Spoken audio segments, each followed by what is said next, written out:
नमस्कार करै छी अहाँ सबके और हम बात में पूर्ण तरह से रूप आबे की कोशिश करबे।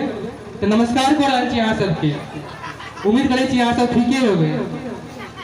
बेसी बाजल की जाए और कोरोना के समय छे, बाजे से कोनो फायदो नहीं छे, तो बेसी बाज नहीं रहल छी। लेकिन कोरोना तो बस एकटा बहाना भेलै कथी ना, ओ जे आर कुमार डॉक्टर छथि वो हमर सरलाहा दांत के बदला में पूरा चौवे उखाड़ देलथि, तेरा बाज नहीं पाबि रहल छी। अब भेलै कनी दिन पहले की मोदी जी के हम न्यूज पर कहीं सुनलिए कोवैक्सीन लगाओ और कोरोना से राहत पाओ। हम टीवी देख रहल छलहुँ, मने मन हम मुस्कुरेलहुँ। ई कथी छे, हमर गांव में तो अहाँ 5 रंग के मिठाई वाला बस जयबारी को दियो, कोरोना कथी और पितियो सारो भाग जेते। अहाँ सब देखने हेबै ई चीज। तो हम शहर में रहे छलहुँ और आज बुझ रहा छी कोरोना छे, तो वर्क फ्रॉम होम के नया आयल छै ट्रेंड।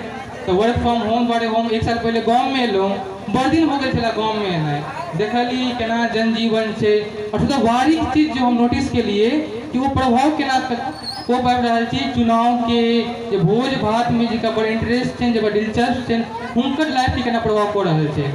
तो वह क्रम में ये नाटक के आगू बढ़ायल जाए। और ई तरह फ्लैशबैक है, जहाँ जना देखने हुए सिनेमा सब में फ्लैशबैक है कि ई 1 साल में हम कथी देखलहुँ, कथी नोटिस केलहुँ, तो ओकरे बस हम प्रोजेक्ट कर रहल छी। तो अब दोसर दिस ई नाटक की आके सामने प्रस्तुत कयल जाए।